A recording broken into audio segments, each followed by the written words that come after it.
कि पुकारे आंख में चढ़कर, कि पुकारे आंख में चढ़कर तो खूं को खूं समझता है। और अगली पंक्ति में मेरे अहंकार को स्वाभिमान बनाना अपनी तालियों से। आपकी बात कहने वाला कवि हूं कि पुकारे आंख में चढ़कर तो खूं को खूं समझता है। अंधेरा किस को कहते हैं ये बस जुगनू समझता है। अंधेरा किस को कहते हैं ये बस जुगनू समझता है। हमें तो चांद तारों में भी तेरा रूप दिखता है। संभाले जरा। हमें तो चांद तारों में भी तेरा रूप दिखता है। मोहब्बत में नुमाइश को अदाएं तू समझता है। मोहब्बत में नुमाइश को अदाएं तू समझता है। मैं 4 पंक्तियां सुना रहा हूं, सुनेगा। कि मेरा प्रतिमान आंसू में भिगो कर गढ़ लिया होता। भाषा पढ़ रहा हूं, डॉक्टर कुंजन आचार्य और तमाम कविता के अच्छे लोग बैठे हैं। कि मेरा प्रतिमान आंसू में भिगो कर गढ़ लिया होता। अकिंचन पांव तब आगे तुम्हारा बढ़ लिया होता। कविता पर विवाह करना। अकिंचन पांव तब आगे तुम्हारा बढ़ लिया होता। मेरी आंखों में भी अंकित समर्पण की ऋचाएं थी।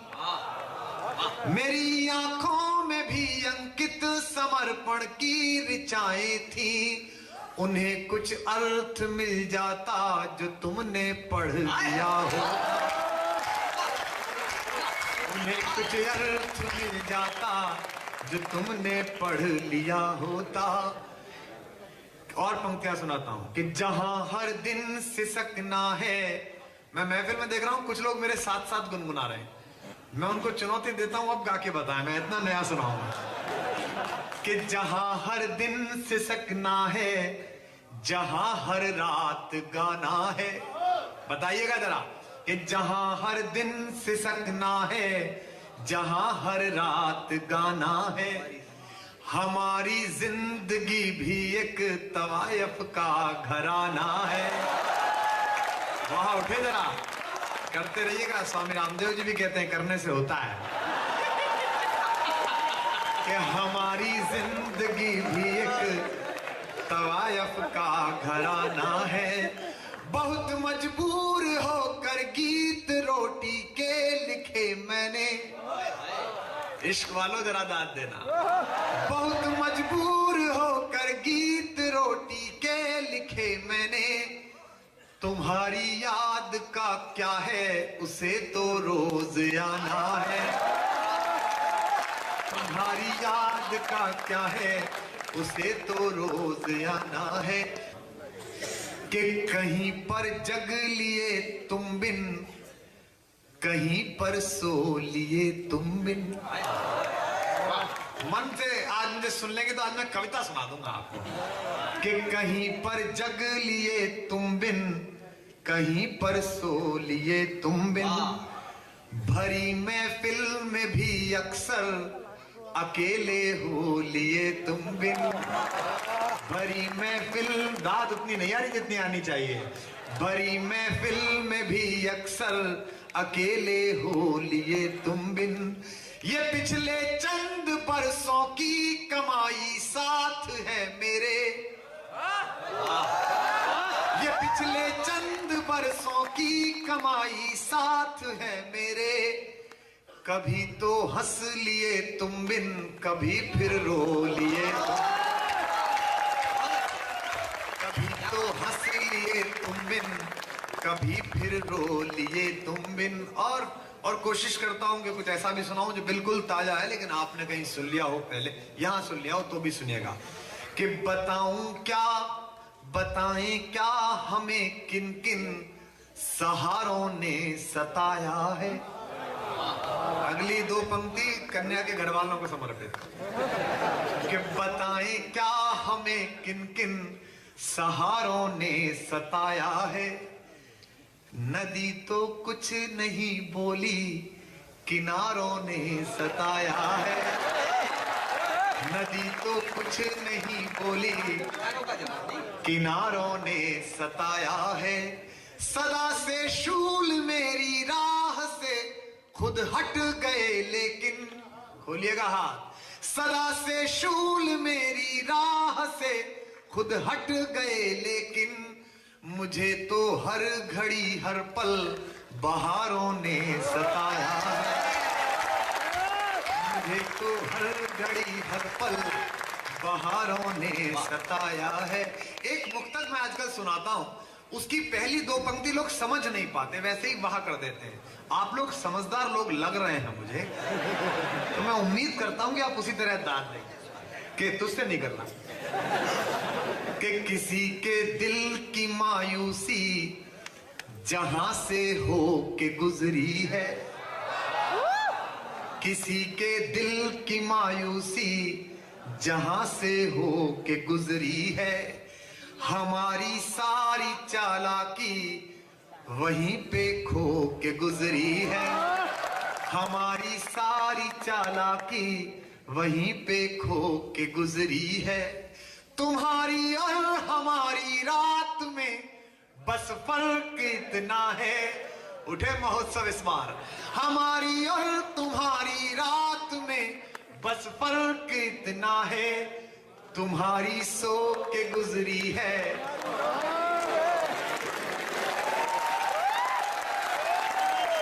तुम्हारी सो के गुजरी है, हमारी रो के गुजरी है। सुरेंद्र जी ने दाद दी है, किधर देखना है बताओ? बहुत अच्छे, घर चलूंगा। तुम्हारी सो के गुजरी है। सुरेंद्र शर्मा जी भी दाद दे रहे हैं। इससे पता चलता है कि प्रेम वो दवा है जो एक्सपायरी डेट के बाद भी काम करती है। चार पंक्तियां और सुना कि अगर दिल ही मुअज्जन हो। 4 दिन पहले मेरी तबीयत ऐसी नहीं थी कि मैं 3 दिन की सीरीज पर निकल पाता, और हमारी नेशनल एग्जीक्यूटिव की मीटिंग भी थी। तो अरविंद ने मुझसे कहा कि भाई कहाँ जा रहे हो? तो गलत बात है, पहली एग्जीक्यूटिव है। मैंने कहा नहीं, वो सुराना जी से वादा किया है, और हम लोग प्रधानमंत्री तो है नहीं कि वादा करके ना निभाएं, तो जाना पड़ेगा। लेकिन आप लोगों ने जिस मन से पुकारा, मैं मुक्तक सुना रहा हूं, सुनेगा। कि अगर दिल ही मुअज्जन हो, मुअज्जन कहते हैं जो मस्जिद के ऊपर चढ़कर नमाज देते हैं, उनको मुअज्जन कहते हैं, दाद दीजिए, अजान देते हैं। कि अगर दिल ही मुअज्जन हो सदाएं काम आती हैं। यकीन मानिए इतने कम पेमेंट में इतना नया मैं कहीं नहीं सुनाता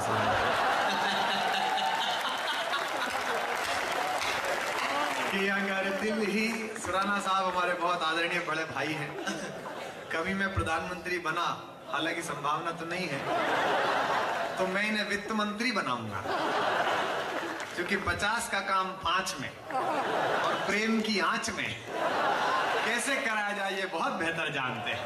अरे बोले कुमार जी अखबार का प्रोग्राम है। मैंने कहा पेमेंट में अखबार ही मत पकड़ा देना कि लोग पढ़ते चले जाए।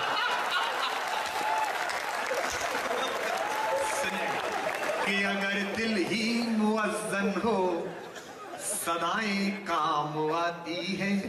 मैं इन भाभियों का बड़ा एहसान मंद हूं इस कवि सम्मेलन में। यकीन मानिए मैंने इतनी महिलाएं एक साथ इतनी देर तक चुप बैठे पहली बार देखे। मैं आपको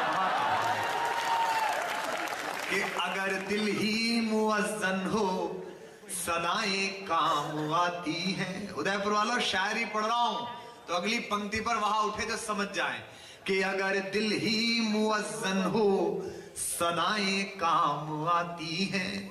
समंदर में सभी माफिक हवाएं काम आती हैं। समंदर में सभी माफिक हवाएं काम आती है। मुझे आराम है ये दोस्तों की मेहरबानी है। सुनेगा, मुझे आराम है ये दोस्तों की मेहरबानी है। दुआएं साथ हो तो सब दवाएं काम, दुआएं साथ हो तो सब दवाएं काम आती है। बिल्कुल ताजा सुना रहा हूं जिसमें से भाप उठ रही है। लड़के ऐसे समझे कि बिल्कुल वर्जिन सुना रहा हूं एकदम। तुम्हीं पे मरता है ये दिल, तुम्हीं पे मरता है ये दिल, अदावत क्यों नहीं करता। दुश्मनी जरा सुनिए कि तुम्हीं पे मरता है ये दिल। कुंजन जी, मैं आपकी हिम्मत को दाद देता हूं कि अब शपथ नहीं खाए और फिर भी हंस पाए कि तुम्हीं पे मरता है ये दिल, अदावत क्यों नहीं करता। मोहब्बत का स्तर देखिए, 2 साल 3 साल नहीं। अब सुनिएगा अगली पंक्ति कि तुम्हीं पे मरता है ये दिल, अदावत क्यों नहीं करता। कई जन्मों से बंदी है, बगावत क्यों नहीं करता। कई जन्मों से बंदी है, बगावत क्यों नहीं करता। कभी तुमसे थी जो, कभी तुमसे थी जो, वो ही शिकायत है जमाने से। बताइए, कभी तुमसे थी जो, वो ही शिकायत है जमाने से।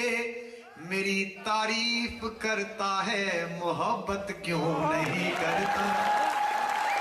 मेरी तारीफ करता है, मोहब्बत क्यों नहीं करता।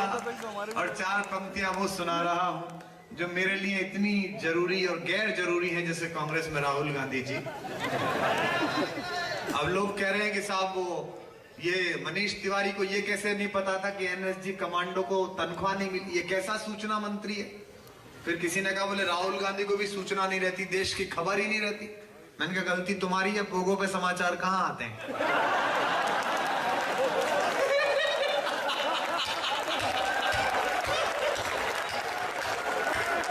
तो तुम पहले ऐसा कुछ करो माम। अरे वो सलमान खुर्शीद जी ने कहा कि राहुल गांधी कांग्रेस के सचिन तेंदुलकर है। मैंने कहा बिल्कुल ठीक, सचिन को भी कहां राजनीति आती है। बहुत अच्छी उपमा दी उन्होंने। अब मैं वो पंक्तियां सुना रहा हूं जो आप सुनते ही हैं, और आज मैं बिल्कुल नया सुनाऊंगा, लेकिन ये 2-4 मुक्तक तो आप सदा सुनते हैं कि कोई दीवाना कहता है, कोई पागल समझता है, मगर धरती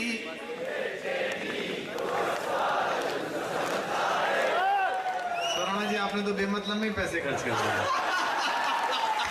मगर धरती की बेचैनी को बस बादल समझता है।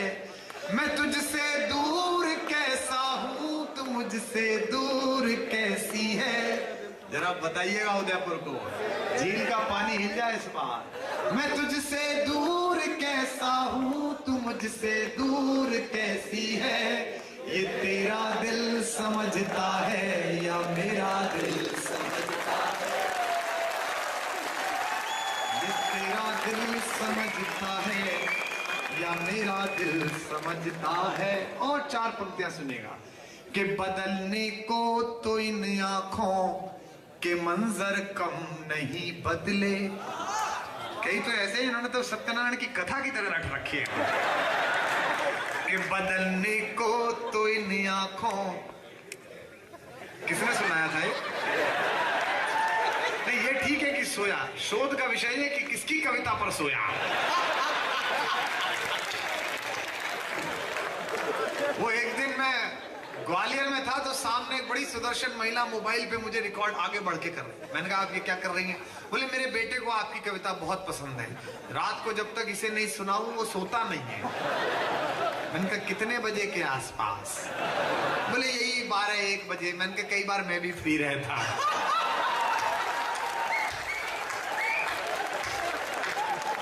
बदलने को तो इन आंखों, भाई आम आदमी तो कहीं भी जा सकता है, इसमें क्या है। कि बदलने को तो इन आंखों के मंजर कम नहीं बदले। अब बताइएगा, अगली पंक्ति पढ़ रहा हूं मोहब्बत की, इश्क की कि बदलने को तो इन आंखों के मंजर कम नहीं बदले। बदलने को तो इन आंखों के मंजर कम नहीं बदले।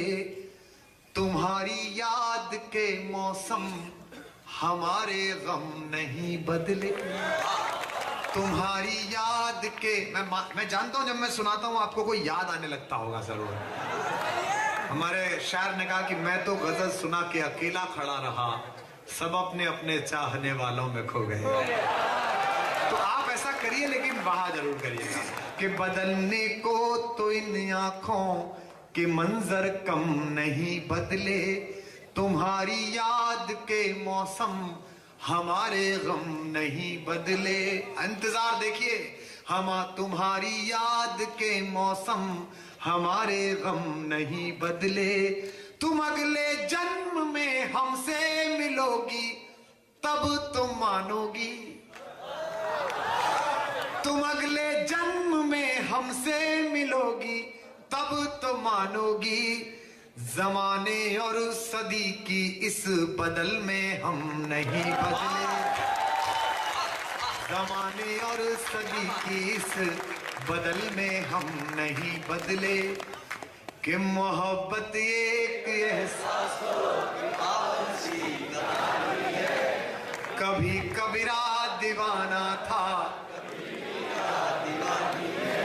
यहाँ सब लोग कहते हैं मेरी आंखों में आंसू है। अगर मोहब्बत में कभी दिल धड़का हो तो हथेली पर महसूस हो इस बार। यहाँ सब लोग कहते हैं मेरी आंखों में आंसू है। जो तू समझे जो ना समझे तो पानी है। जो तू समझे तो मोती है, जो ना समझे तो पानी है। बिल्कुल नया कोशिश कर रहा हूं कि ऐसा ऐसा सुनाऊं जो आप तक पहुंच सके, निवेदन करता हूं। और 4 पंक्तियां मैं दूसरी तरन्नुम की अक्सर सुनाता हूं, उसी में 2 मुक्तक सुनाऊंगा। कि बस्ती बस्ती घोर उदासी, पर्वत पर्वत खालीपन। अब देश की राजनीति के बारे में सोचने लगे, भ्रष्टाचार के बारे में सोचने लगे। अच्छा कपड़ा पहन लो तो लोग गालियां बकने लगते हैं कि देखो बताओ ये तो आम आदमी की लड़ाई लड़ रहे थे, ठीक कपड़ों में क्यों दिखाई दे रहे हैं। ये बड़ी दुख की बात है। वो एक अंकल जी बेचारे 50-60 साल के, रात को आंदोलन से गए तो MTV लगा के देखने लगे। तो पोता आ गया, बोले बाबा ये क्या कर रहे हो। तो बेचारे डर गए, बोले बेटा देश में कितनी गरीबी है, देखो बच्चियों ने कितने कम कपड़े पहन रखे हैं, मैं इसी पर विचार कर रहा था। तो पोता बोला कि फिर 72 नंबर पे देखो, वहां FTV आता है, ग्लोबल गरीबी देखने को मिलती। बड़ा सोचो, विश्व के बारे में सोचो। अच्छा मैं नहीं बताता तो ये कैसा पता चलता कि कौन देख रहा है। इन्होंने खड़े होकर बताया कि मैं देखता हूं। निवेदन करता हूं, सुनिएगा, कोशिश करता हूं कि बस्ती बस्ती घोर उदासी। आप भी बैठ जाओ। ईश्वर ने खड़े रहने के लिए पैर दिए तो टिकाने के लिए भी कुछ दिया। डार्विन कहता है कि शरीर के जिस अंग का इस्तेमाल ना करो वो धीमे धीमे लुप्त होने लगता है।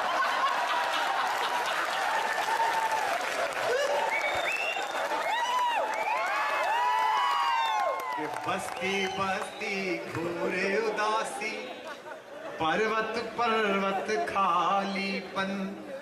मन हीरा बेमोल लुट गया, घिस घिस रीता तन चंदन। इस धरती से उस अंबर तक 2 ही चीज गजब की है। सही जगह पर वहां करना। इस धरती से उस अंबर तक 2 ही चीज गजब की है।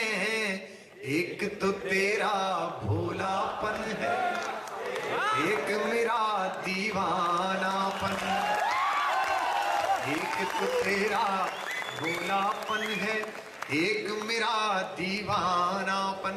2 मुक्तक सुनाता हूं, इसमें एक शब्द आएगा, उसको दोहराइएगा। शायद आप लोग पहली बार सुनेंगे, बहुत कम जगह पड़ा है। कि इस उड़ान पर अब शर्मिंदा मैं भी हूं और तू भी है। यह शब्द दोहराना, मैं भी हूं और तू भी है। कि इस उड़ान पर अब शर्मिंदा मैं भी हूं और तू भी है। आसमान से गिरा परिंदा मैं भी हूं तू भी है। आसमान से। मोहब्बत के शुरुआती गुलाबी दिनों में अक्सर लड़के लड़कियां आने वाली नस्लों के नाम रख लेते हैं कि बेटा होगा तो ये नाम रखेंगे, बेटी होगी तो ये नाम रखेंगे। नाम रखे जाते हैं लेकिन वो दूसरे घरों में जाके रखे जाते हैं कि आसमान से गिरा परिंदा, आसमान से। देखो क्या डॉक्टर साहब, उदयपुर तो बड़ा शहर है, या तो लड़के लड़कियां कॉफी कैफे डे पे मिलते हैं, मैकडी पर मिलते हैं, कॉमन फ्रेंड की बर्थडे पे, फिर मोबाइल नंबर एक्सचेंज हो जाते हैं, 2-3 दिन सोबर रहते हैं, you looks cute in rat. फिर वो उधर से स्माइली भेजती है तो इधर से आता है, you looks hot in rat. फिर एक माइल्ड डेट, फिर वाइल्ड डेट, और उसके बाद एक दिन वोदका पी के भी कुडंट जाल। लेकिन मैं तो कस्बे में रहता था साहब, छोटा कस्बा था, बड़ी शर्म लिहाज थी। हम लोग तो चबूतरे पे बैठे रहते थे, वो आती थी जाती थी, 6 महीने दर्शन में ही बीत गए, प्रदर्शन का टाइम ही नहीं मिला। फिर एक दिन उसके पिताजी ने आकर कह दी, गुड्डी की शादी है, सब भाइयों को काम करना है।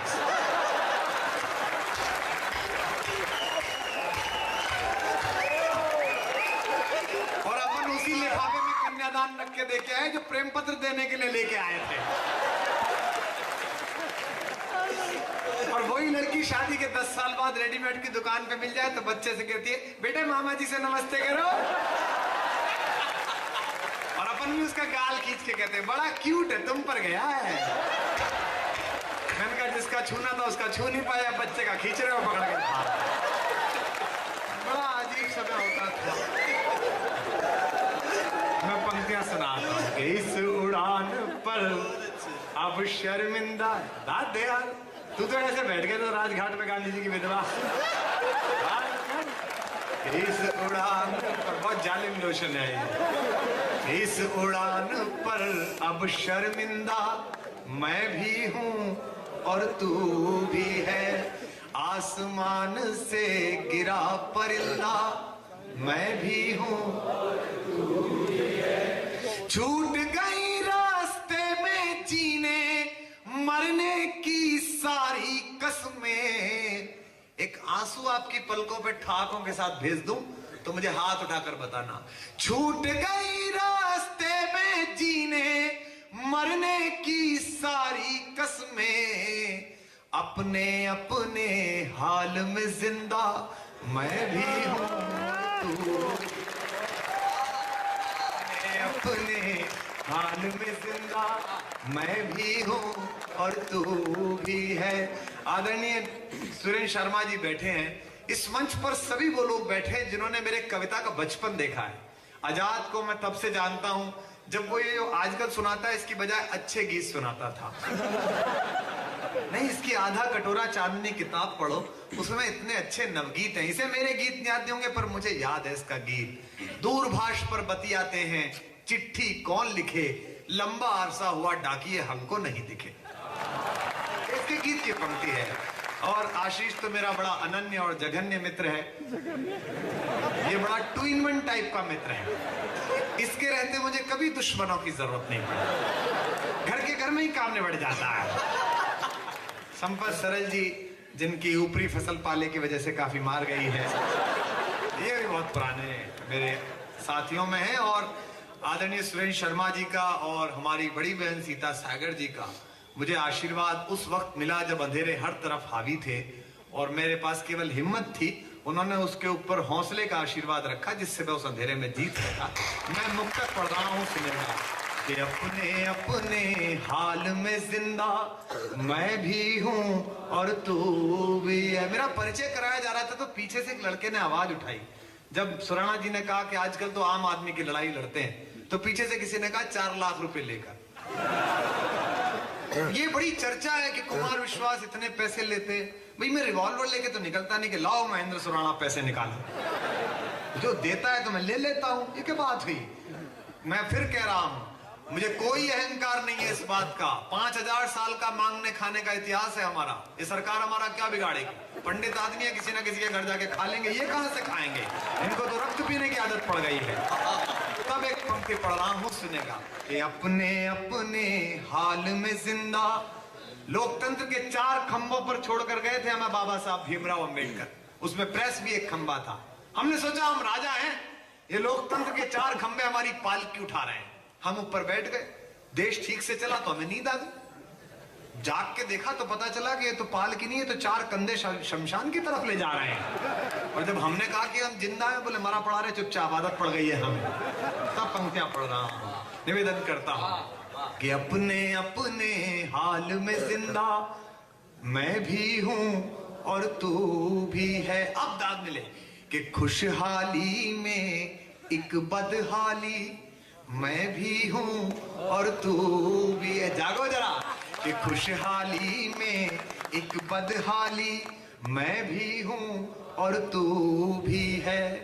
हर निगाह पर एक सवाली मैं भी हूं और तू भी है। हर निगाह पर एक सवाली मैं भी हूं और तू भी है।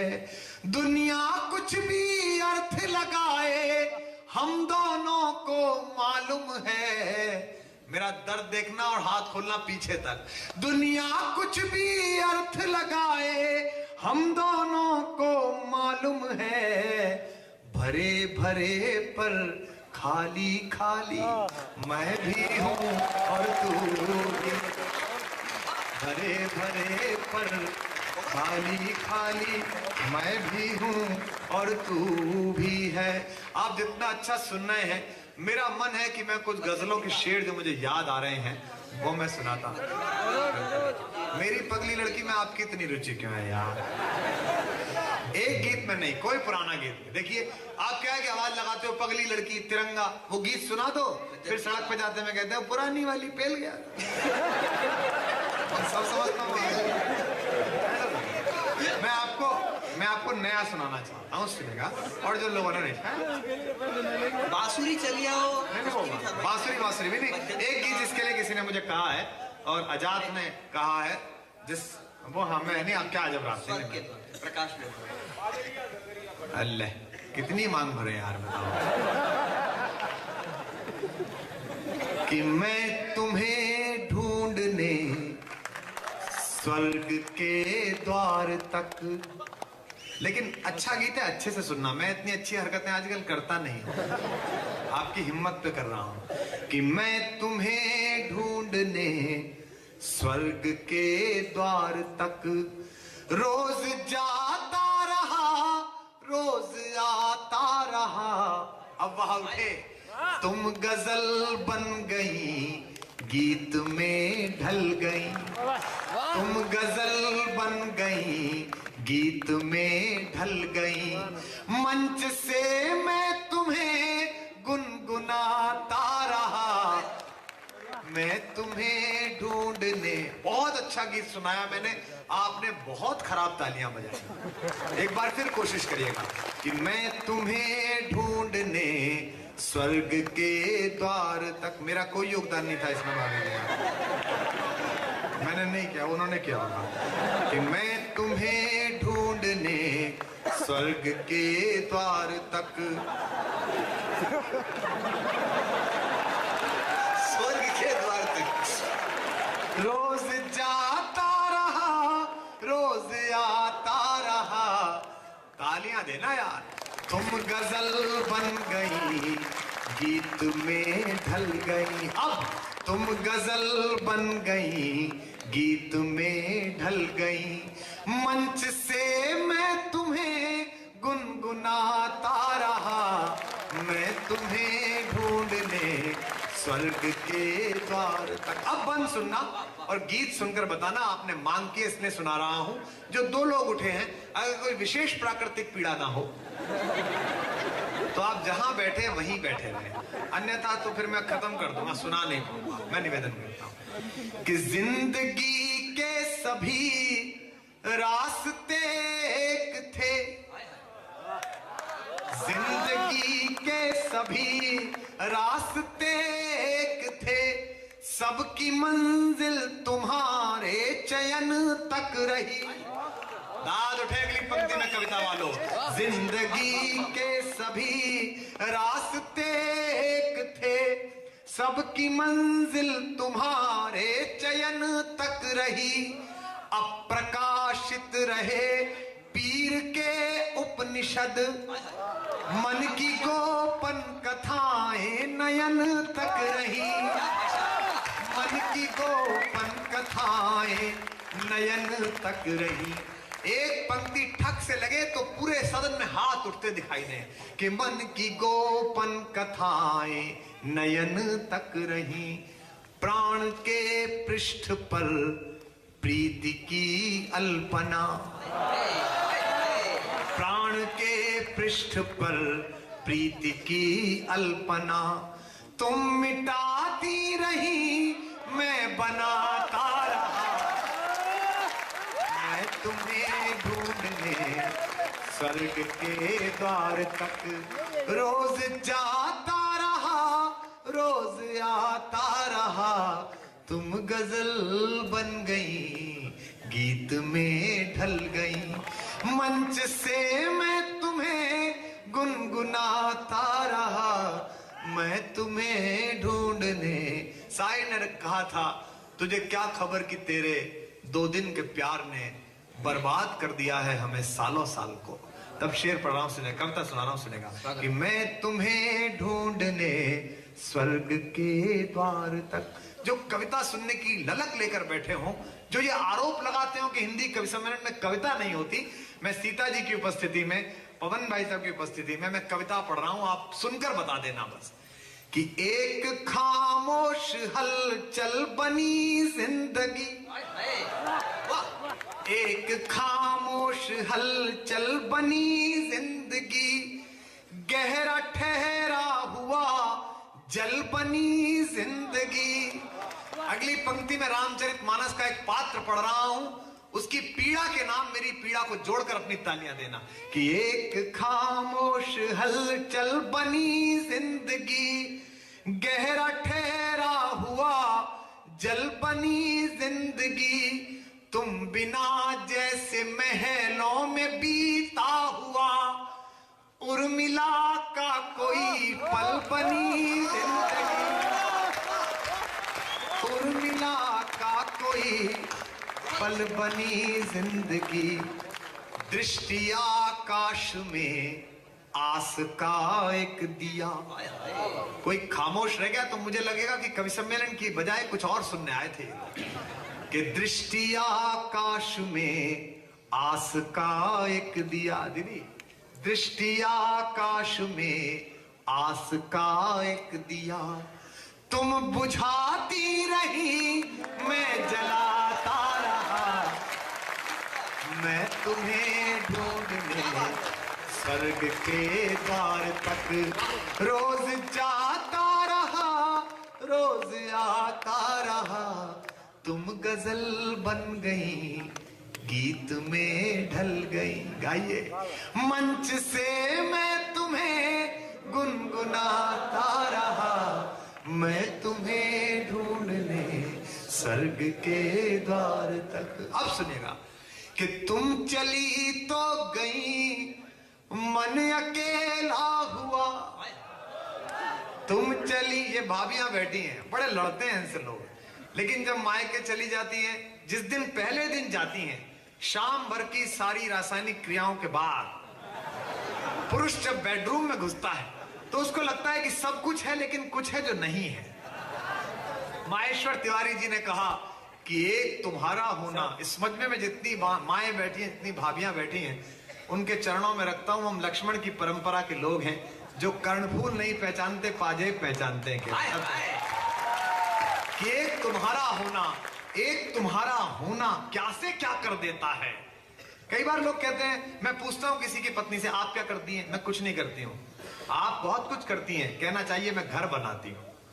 तब कहता हूं कि एक तुम्हारा होना, एक तुम्हारा होना क्या से क्या कर देता है, बेजुबान छत दीवारों को घर कर देता है। कि मैं तुम्हें ढूंढने स्वर्ग के द्वार तक, कि तुम चली तो गई मन अकेला हुआ, दांत मिले, तुम चली तो गई। भाभी जी थोड़ी देर चुप कर लो, फिर मैं सुना दूंगा। नहीं, मुझे अभ्यास है, मैं 7 भाभियों का देवर हूं। जिसका नहीं सोता वो मेरी कमरे में छोड़ के जाती है। निवेदन करता हूं कि तुम चली तो गई, मन अकेला हुआ, सारी सुधियों का पुरजोर मेला हुआ। जब भी लौटी नई खुशबुओं में सजी, मन भी बेला हुआ, तन भी बेला हुआ, मन भी बेला हुआ, तन भी बेला हुआ। आखिरी पंक्ति पर सबके हाथ उठे कि व्यर्थ की बात पर इश्क किया होगा तो इससे सहमत हो जाओगे। व्यर्थ की बात पर, खुद के आघात पर, व्यर्थ की बात पर, खुद के आघात पर, व्यर्थ की बात पर, खुद के आघात पर, रूठती तुम रही, मैं मनाता रहा, मैं तुम्हें ढूंढने स्वर्ग के द्वार तक रोज जाता रहा, रोज आता रहा। तुम गजल बन गई, गीत में ढल गई, मंच से मैं तुम्हें गुनगुनाता रहा, मैं तुम्हें ढूंढने स्वर्ग के द्वार। एक मन मेरा ये हो रहा है कि भास्कर के कार्यक्रम में मैं एक ऐसी कविता सुनाऊं। किसका आया फोन? नहीं, इस पे उधार है तो दिन में मांगना, रात में क्यों लड़ने आया? भाई तुम ऐसा मत किया करो, जिनका लिया है दो, ऐसी गलत बात है यार। एक ऐसी कविता मैं भास्कर के कार्यक्रम में सुनाऊं जो मेरे जीवन की सर्वश्रेष्ठ कविता है। मैंने उससे अच्छा आज तक नहीं लिखा। चाणक्य कहता है कि संतुष्टा द्विजा नष्टा असंतुष्टा च महीपति। द्विज अगर संतुष्ट हो जाए कि मैंने अच्छा लिख लिया, उस दिन के बाद से उसका नाश शुरू हो जाता है। मैं अब जानता हूं कि मैंने अभी अच्छा नहीं लिखा, अभी मुझे अच्छा लिखना है। लेकिन एक कविता मुझे ऐसी लगती है जिसे पढ़कर, जिसे सुनाकर मैं अपने ऊपर इतराता हूं कि हाँ कुछ तो हो गया। जो लोग उठ रहे हैं वो अगर अभी चले जाएं, जो 2-1 लोग, मैं आप लोग इतनी देर तक रुके, हम आपके आभारी हैं। लेकिन अब जो मैं कविता सुना रहा हूं, मैं चाहूंगा भाई साहब आप आगे बैठ, खड़े लेट के नहीं। आप तो ऐसे लेट गए जैसे जिल्ले सुबानी अकबर अनारकली का डांस देख।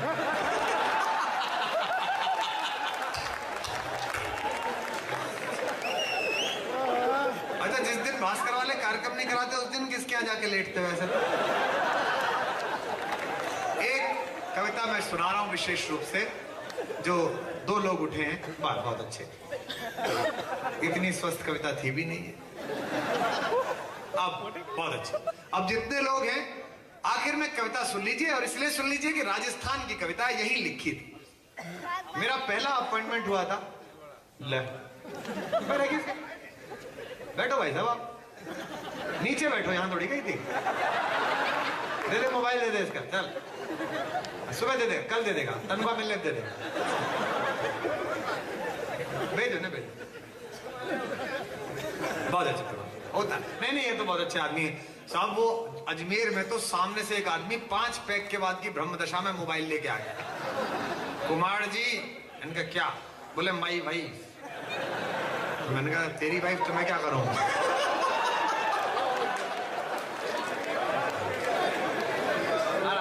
आराम से उठा, बैठ, कोई नहीं, गलत बात है। इसमें मेरा कोई योगदान नहीं। कोई बात नहीं, बिठा लीजिए, वो होता है। रात का ये वक्त ऐसा है कि ऐसा हो जाता है। बैठे यहाँ, बैठे आराम से, कोई दिक्कत नहीं, सही हो जाएगा। मेरे पास आयोडेक्स भी है। आयोडेक्स मलिए, काम पर चलिए। सरकार को बेरोजगारों के लिए स्कीम यही निकालनी चाहिए, नौकरी देनी नहीं, एक आयोडेक्स पकड़ा दो, आयोडेक्स मलिए और काम पे चलिए। अशोक गहलोत जी भी कहते हैं कमा के खाओ, हालांकि तीसरी बार में पता चलता है कि कमा के खाने के लिए कह रहे हैं। मैं एक कविता आपको सुनाता हूँ विशेष रूप से।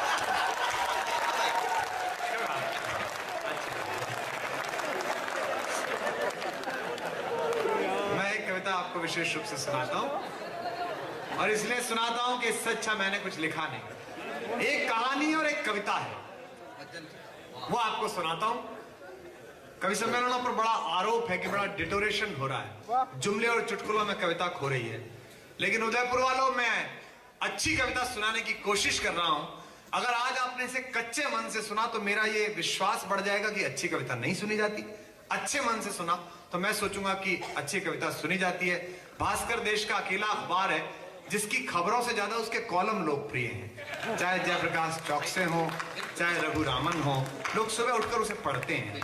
इसलिए मैं भास्कर के इस समारोह में विशेष रूप से, और आप निश्चिंत रहिए, कार्यक्रम बहुत अच्छा छपेगा क्योंकि अखबार का ही है। लश्कर भी तुम्हारा है, सरदार तुम्हारा है, तुम झूठ को सच लिख दो, अखबार तुम्हारा है।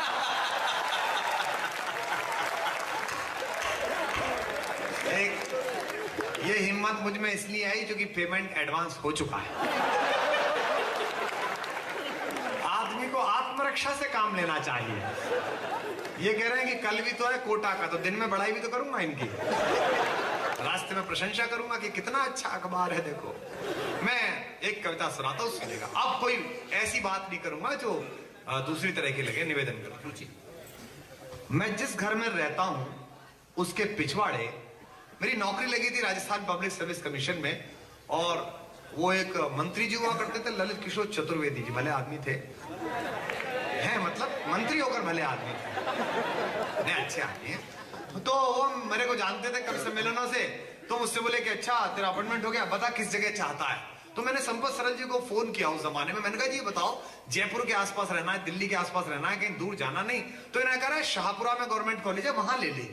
तो मैंने लिख दिया कि साहब शाहपुरा में मुझे पहली नियुक्ति दी जाए।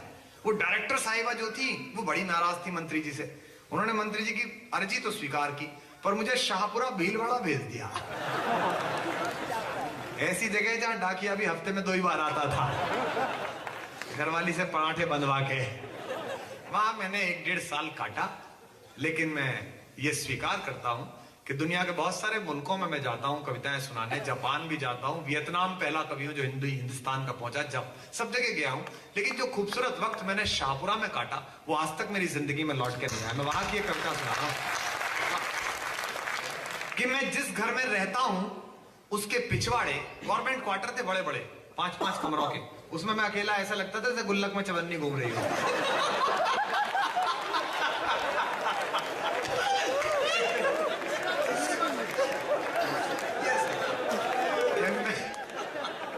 मैं ज्यादा देर गंभीर नहीं रह सकता। मैं ज्यादा देर गंभीर रहूं तो ऐसा लगता है जैसे दरोगा लूना पे बैठ के जा रहा है। थोड़ी देर आराम से चलो। कि मैं जिस घर में रहता हूं उसके पिछवाड़े, और देखो ये पढ़ाई लिखाई आपने की, मैंने तो पढ़ाई भी ऐसी हुई। चाचा जी 9th क्लास में मेरे पिताजी ने मुझे गर्मियों की छुट्टी में अंग्रेजी पढ़ने भेज दिया, सुनाना जी। अब मैं अध्यापक का बेटा हूं। अध्यापक के जो बच्चे हैं वो जानते होंगे कि मार्च अप्रैल में जब कॉलेज बंद हो जाते हैं तो अध्यापक लोग बच्चे कूटने की प्रैक्टिस घर पे ही करते हैं कि नए क्षेत्र में नया कहां से कूटेंगे। अपना प्रैक्टिस बनी रहनी चाहिए, जैसी सुरेंद्र जी बता रहे थे। तो हम उसी प्रयोगशाला में काम आए हैं। मेरे पिताजी ने कहा कि अंग्रेजी पढ़ने जाओ। अब अंग्रेजी किसे पढ़नी थी साहब? गर्मियों के दिन उनके एक दोस्त थे राधेश्याम जी, उनके घर में पढ़ने जाना था। 10 सीखने 2 महीने। मेरी 10 सीखने में सर कोई रुचि नहीं, मेरी बस एक ही रुचि थी। गुरुजी की एक कन्या हमारे साथ पढ़ती थी, उसका नाम रुचि था। मैंने कहा ये ठीक है, रुचि में रुचि लगाए रहेंगे, 2 महीने कट जाएंगे। गुरुजी बहुत सुदर्शन थे, कन्या उन्हीं पर गई थी। पर गुरुजी की जो पत्नी थी वो ऐसी थी जैसे हड़प्पा मोहनजोदड़ो की खुदाई से मंगाई गई है। कि बात नहीं है, पुराने जमाने में नाई लुटवाई आता था, पता ही नहीं चलता था कौन से चौराहे पे लुट गए अपन, साइकिल और अंगूठी में। तो वो उसी स्कीम के तहत आई थी। तो घर में वो तीनों एक कमरे में, कूलर था, वहां बैठे रहते थे। वहां 15-20 लड़के हम टेंस पढ़ते रहते थे। राम गया है, क्या राम सचमुच चला गया? अरे मुझे क्या पता कहां चला गया राम। आज तक बीजेपी वाले ढूंढ नहीं पा रहे कि कहां चला गया राम। मैं कहां से बताऊंगा क्या राम सचमुच चला गया? मैंने ना पड़े 2 महीने में एक भी टेंस। मैं तो उधर ही देखता था जिधर देखना चाहिए था। 2 महीने बाद उदयपुर वालों 6 जुलाई को 100 नंबर का टेस्ट हुआ हम लड़कों का सबका, और आप मुझे आशीर्वाद देंगे कि 100 में से मेरा केवल 1 नंबर कम आया, आगे वाला। पीछे वाले दोनों वहीं रखे हुए थे। तो गुरुजी ने मुझसे कहा, रे नालायक, तेरा 1 नंबर भी नहीं आया। अजी मैंने कहा 1 ही तो कम आया है। मैं फिर उन तीनों को देखने लगा। बोले हमें क्या देख रहा है, हम कौन से टेंस है? मैंने कहा जी आप लोग भी टेंस हो।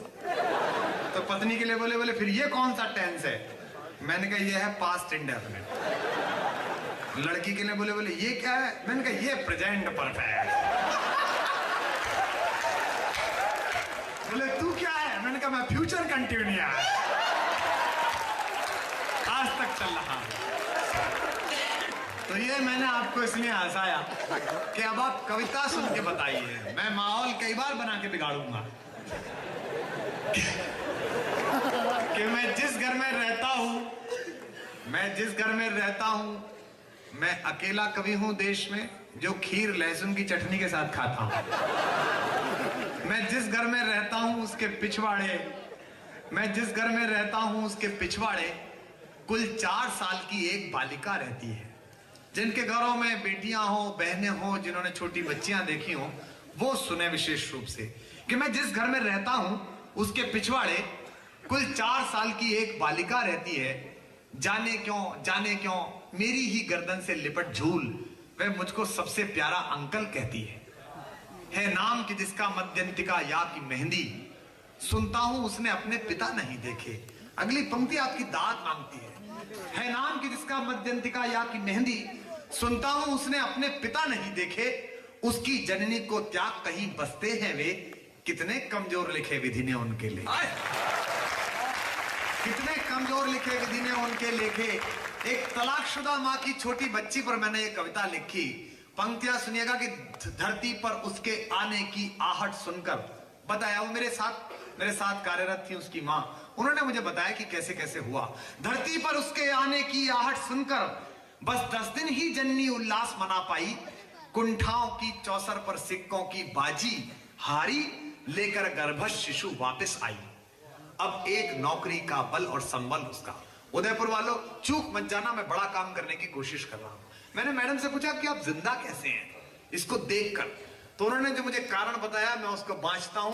आपकी संवेदना आपकी तालियों में घुल जाए तो मुझे अच्छा लगेगा।